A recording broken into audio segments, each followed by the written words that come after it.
Hamish de Bretton-Gordon is a retired British Army colonel. He was commanding officer of UK's in NATO chemical, biological, radiological and nuclear reaction troops. Welcome to our program, Colonel Hamish. Thank you very much for having me. Vladimir Putin threatens to nuke Ukraine and all Western countries who have been providing Ukraine with long-range missiles. The United States, France and the United Kingdom. Also today, Putin said that his new hypersonic missile, intercontinental one, the several strikes of this missile would be similar to nuclear strike. What is your reaction to this, and don't you think that we are closer to global nuclear war than ever before? Well, I think there are a number of things to look at here. Firstly, the nuclear threats coming out of the Kremlin and Putin are nothing new. They've been threatening really since day one, over 1,000 days now. So I think we must be fairly circumspect about that. I don't think anybody believes that Putin is threatening what we call Armageddon, strategic nuclear attack across the world. Because that would be completely against everything that he says he's trying to achieve. When it comes to the tactical nuclear threat, if we look at that, I think what has precipitated his vehement exchanges in the last few days and even today is the fact that he knows that now Ukraine has the UK Storm Shadow missile and the American ATACMS missile with the authority to strike into Russia. Actually, it nullifies Putin's tactical nuclear weapons. And in very simple terms, the reason that is Putin's tactical nuclear weapons are either a warhead on an Iskander missile or dropped from a jet like an Su-35. Now, both these tactical nuclear weapons have a range of about 400 miles. Therefore, to strike cities within Ukraine, they'd have to be launched right from the Ukraine, very close to the Ukraine border. Hence, Putin now knows that will be incredibly difficult for him with Storm Shadow and ATACMS. So I still think the threat of nuclear attack should be dismissed by the West, and they shouldn't be fearful of coming into the guise of Putin just because he is going to attack them with tactical nuclear weapons. I think the second point, the hypersonic missiles that you mentioned, that they claim to have fired into Ukraine last week, and I believe even today, Russia has claimed that it will fire this hypersonic missile at command and control bunkers in Kyiv and around Ukraine itself. I think this is an escalation. And I think looking at the massive onslaught of missiles fired at Ukraine, particularly the energy infrastructure over the last few days, the West needs to look very carefully on how it can help or support Ukraine in its air defense. And I personally believe that NATO jets, particularly from the UK and France, should be involved to help support Ukraine here. After all, we have done this to support the Israelis when the Iranians fired missiles and drones on a number of occasions at Israel. Both British and American and French jets shot them out of the sky from international airspace. So I think NATO should seriously consider doing the same. And the final bit on this, a lot of people feared escalation by attacking Iranian missiles fired at Israel, but actually, as we've seen this week, it's precipitated a ceasefire between Israel and Hezbollah, who are an Iranian proxy, and actually Iran is much diminished. So I think we're getting to a stage now where it should be a serious consideration of NATO using its jets to prevent missiles being fired at Ukraine infrastructure and Ukraine civilian targets in the major cities. Don't you think that it is important to remind Russia of Western ability to retaliate with nuclear weapons in case of Russia's nuclear attack? Because we have been hearing this escalation rhetoric from Kremlin for a while. Even today, Vladimir Putin continues to threaten the West with nuclear attack.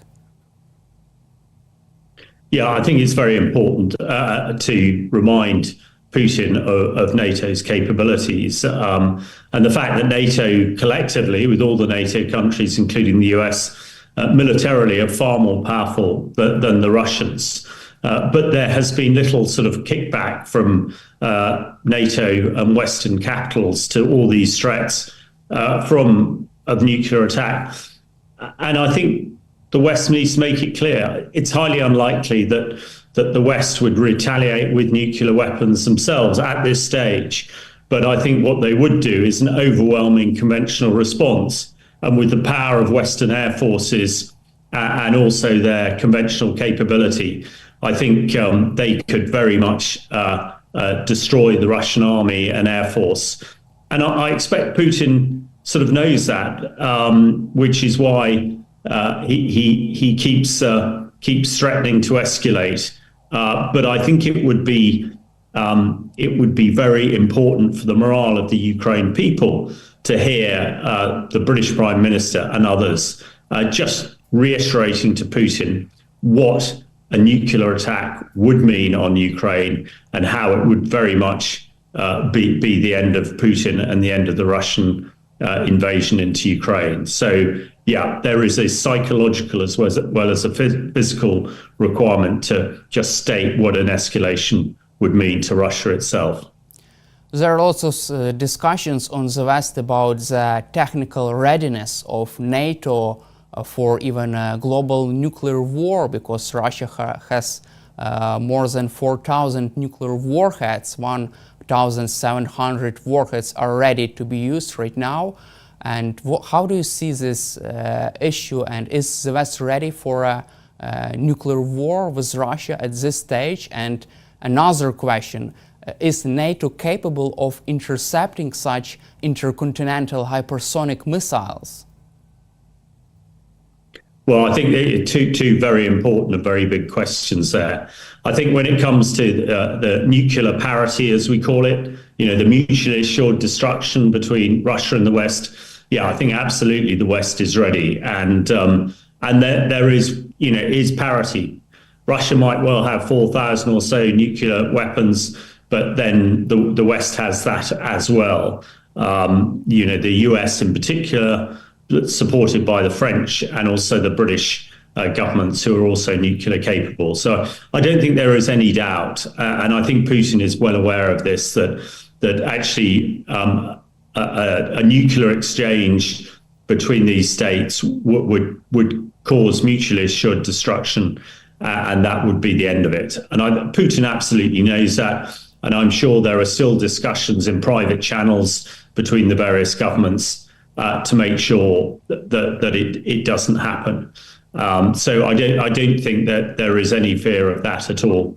When it comes to intercepting these intercontinental ballistic missiles, certainly the United States has a very comprehensive capability to do that.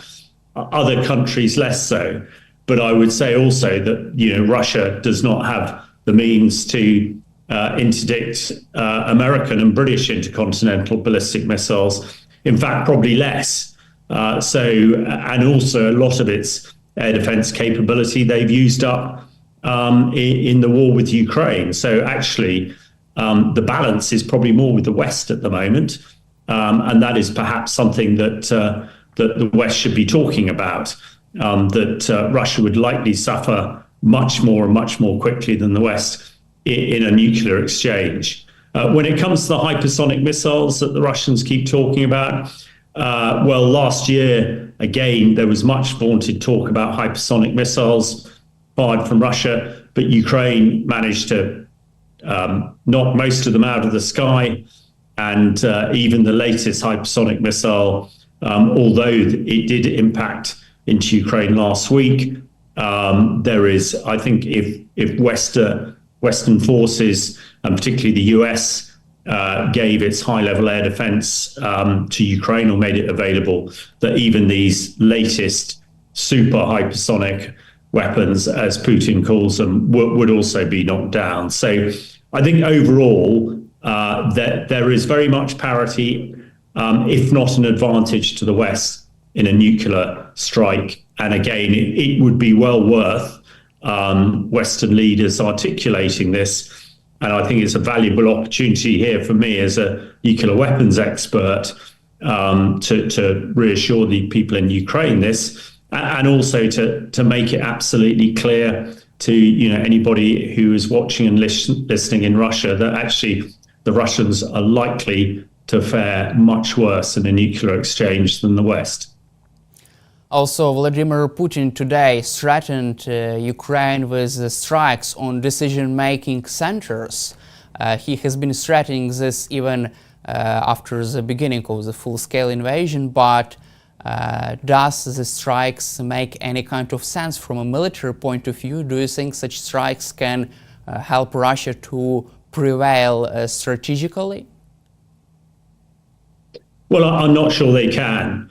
Having said that, of course, Ukraine strikes on Russian command and control centers in the Crimea and also in other parts of Ukraine that Russia currently holds have been very effective. And I think strikes into Belgorod and also strikes into Kursk have been very effective at their command and control centers. But Putin, I think, has threatened to strike centers in Kyiv at the moment. I would be very surprised if those strikes were effective.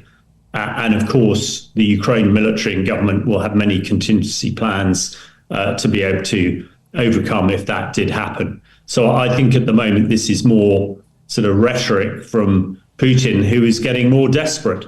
The British Ministry of Defense intelligence update earlier this week detailed that the Russians had lost 700,000 men, casualties, killed and injured thus far in the war. And that is an unsustainable figure.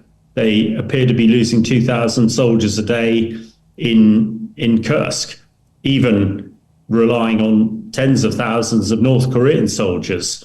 They will soon run out. So I think there are a number of things here. Putin is getting increasingly desperate. The world knows that President Trump is going to be the leader of the US from the 20th of January 2025. And there is a lot of talk coming out of the US now that Trump will enforce a ceasefire on Putin.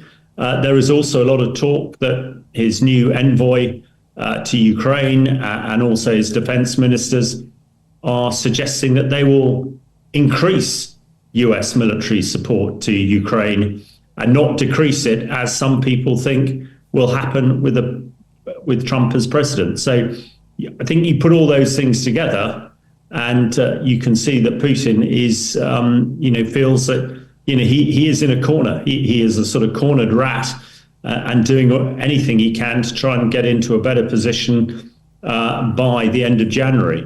And it's absolutely key that that NATO countries, especially those in Europe, make sure that Ukraine is in the best possible position come the end of January, because things are difficult at the moment. I think everybody knows that. Before we move forward with Donald Trump's policy, future policy on Ukraine, I would like also to ask you for the last time about the nuclear topic. BBC reported about Russian deserter who previously served in Russian nuclear forces. So according to this deserter, Russia's nuclear forces were on full combat alert at the beginning of full-scale invasion. So they were in full combat readiness several weeks after the beginning of full-scale invasion of Ukraine. And my question is why? Has Russia planned to launch nuclear weapons on the West or Ukraine during the first weeks of illegal invasion of Ukraine? Well, again, I think this is a really interesting story, and I think you can look at it from a whole, different bunches of directions. I think, first of all, strategic nuclear forces are always on high alert. It is well known that the British nuclear capability is in Trident submarines that were full of Trident missiles that are always at sea, always ready to fire. But there is that is that's not newsworthy, as it were. The same with the United States and the same with French. Their nuclear forces are always on alert and always ready. So I don't think this is any exception. I think also the other thing to note about this Russian deserter, he was quoted as a high-level commander. I mean, that is not the case. He was a junior officer, and he was involved in what we call force protection. In other words, he was a guard guarding the base where these nuclear weapons are stored. So whether he would have great insight is in question. But again, I think this is just part of the sort of information and propaganda campaign that no doubt Russia wants to wants to inflame, as it were. But I think actually it's a bit of a non-story, because everybody who has a nuclear weapon is always, at the height of readiness. Because if your enemy thinks you won't fire your nuclear weapon, then it's no longer a deterrent. So I think, I'm not surprised. Of course, at a heightened alert time, Putin knew that what he was doing was illegal, and the West would stand up against it. But I would have thought that they were no closer to firing a nuclear weapon on the 24th of February 2022 than perhaps they are today. Ukraine has struck underground command center in the Kursk region, killing dozens of Russian and North Korean officers, according to the Financial Times publication. Ukraine has used long-range Storm Shadow cruise missiles. Do you expect such strikes to continue? And from your perspective, do you feel that such strategy could force Putin to a negotiating table? Well, first of all, I absolutely do expect those strikes to continue. Storm Shadow, in particular, is an ideal weapon for doing this sort of thing. It's a double-headed weapon. In other words, it can once it's hit its target, it can then burrow underground and then explode again. So command and control centers that are deep underground are exactly what it's designed to take out. And of course, if you take out the command and control, then the forces in front are unled and become a rabble. So I expect this will continue, as much as possible, because I think whoever holds Kursk come Christmas or the New Year is in a very strong position, and the Russians are putting a lot of effort into trying to retake as much of Kursk as they can, because they think they'll be in a much better position if the Trump ceasefire comes in January. So these things will keep going. There are reports that Britain has given Ukraine more Storm Shadow missiles, and that is good news. So let's hope that they can make a real difference and help Ukraine prevail in this after this illegal invasion from Russia. Let's cover also recent nomination by Donald Trump in his national security team. So we know about Mike Waltz, who would become U.S. national security advisor. Also Kate Kellogg, former U.S. military commander, lieutenant general, would become special envoy for Russia and Ukraine. And it seems like, according to CNN, they will try to move forward with a ceasefire in Ukraine. On the other hand, Reuters reported that Kremlin would be ready for a ceasefire, but on Russia's terms. Do you expect, what is your take on the possibility of a ceasefire in Ukraine next year? Well, let's hope that's the case. But as you said, it really depends on whose terms that it is. I think whatever people think about President Trump, and certainly some of his nominations for some of the key posts that you've covered there, actually most of the people who are going to be in these positions are very bullish about support to Ukraine, which I expect has rather caught the Kremlin on the hop, and certainly Putin. I think Putin was relying on President Trump being more favorable to the Russians. But actually, the indications coming out of the Trump campaign and coming out of Washington at the moment would suggest actually that Trump is going to double down on support to Ukraine. And I think that's why, the Russians are really, throwing the kitchen sink, as the expression we use in Britain, at Ukraine at the moment, because it would appear that come the 20th of January 2025,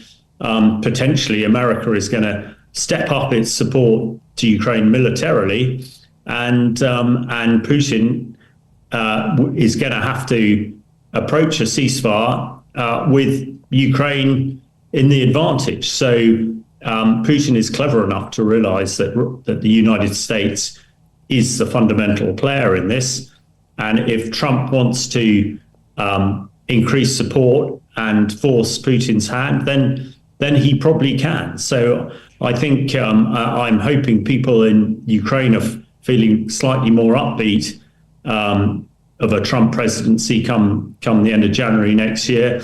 And let's hope people in the Kremlin and Putin realize that this could be, a very bad news for him. And so hopefully we will get the ceasefire, as you say, but very much on Ukraine terms, not Russian terms.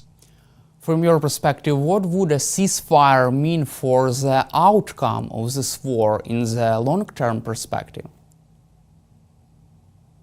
Well, that is absolutely key. A short-term ceasefire, is not going to do anybody any good at all. The ceasefire must be very much to what the Ukraine government wants, and it must secure a long-term peace. It's very clear that President Putin, if he prevails in Ukraine, would not stop there, and I think Western leaders are beginning to understand that now and believe it. But a short-term peace will not do anybody any good. I mean, having said that, it is very clear that the Russian economy is in a terrible state and in free fall. It's been reported all over the world, and actually coming out of Moscow with interest rates going through the roof, the ruble crashing, and whatever Putin thinks, he can't keep fighting with no money. And I think Russian people are suddenly beginning to realize that actually the shops are getting empty. There's not food in the shops.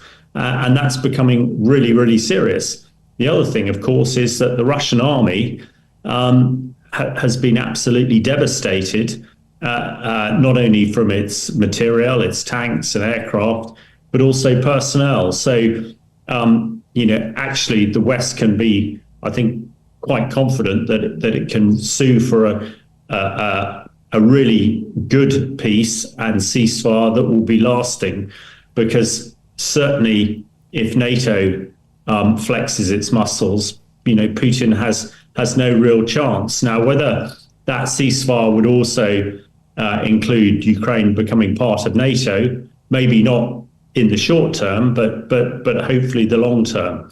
But the fundamental piece is that whatever ceasefire and peace is negotiated, it's got to be on Ukraine's terms. Otherwise, it'll be very short lasting and will plunge Europe into war for many, many years, I expect. How can the West enforce any kind of ceasefire deal between Ukraine and Russia? There are lots of ideas about deploying British troops to a demilitarized zone to enforce a ceasefire. There are other ideas about providing Ukraine with strategic non-nuclear deterrent strategic capabilities that would allow Ukraine to strike back if Russia, for example, tries to attack Ukraine and tries to move out of this ceasefire. deal. Other officials even suggest returning Ukraine its own nuclear capabilities. So what should be a key of enforcing this ceasefire deal and making sure that Russia will not use this deal to regroup, to reinforce, and then attack Ukraine again with even more larger forces and more bigger power? Well, you're right. I mean, I think absolutely your question is, quite how complex a ceasefire could be. And that's why it's got to be a long-term ceasefire. We know, I think coming out of the US, a suggestion, perhaps even from President Trump, that a buffer zone or demilitarized zone could be patrolled by British troops. I'm not sure that really is the best plan. Certainly a demilitarized zone might well work, and the United Nations, who really have been pretty inept so far in this war, could play a role there with United Nations types troops. But when it comes to the ability to strike back, I think, and I know that President Zelensky has talked in the last few weeks about Ukraine redeveloping its own nuclear weapon capability after Ukraine's nuclear weapons were taken away in 1994 in the Budapest Memorandum, which of course Russia and the US and the UK signed to protect Ukraine, and that clearly hasn't happened. But I expect it will be really at the behest of probably the US and the UK and France to provide that strategic punch to persuade Putin to not re-attack Ukraine after a ceasefire. But I think it's all to be discussed. I think nothing should be taken off the table, and it's we know the sort of the strategist that Putin is. However dreadful and whatever tyrant he is, he seems to be very good at his sort of strategy, and it's important that the West supporting Ukraine is equally as smart in negotiating and supporting this ceasefire.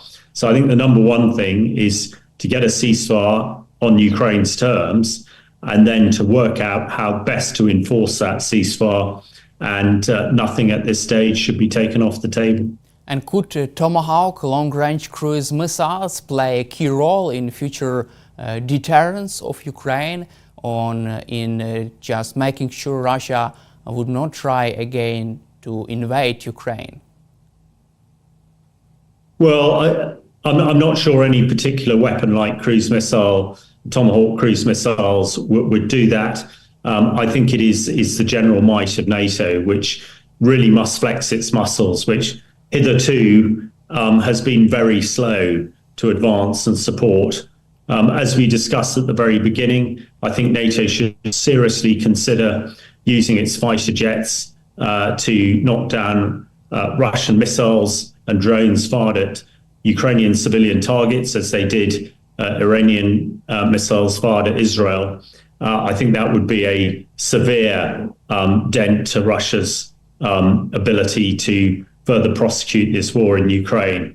But I think it's up for the West to articulate absolutely to Putin that any breaking of the ceasefire will have a strategic impact on Putin and Russia itself.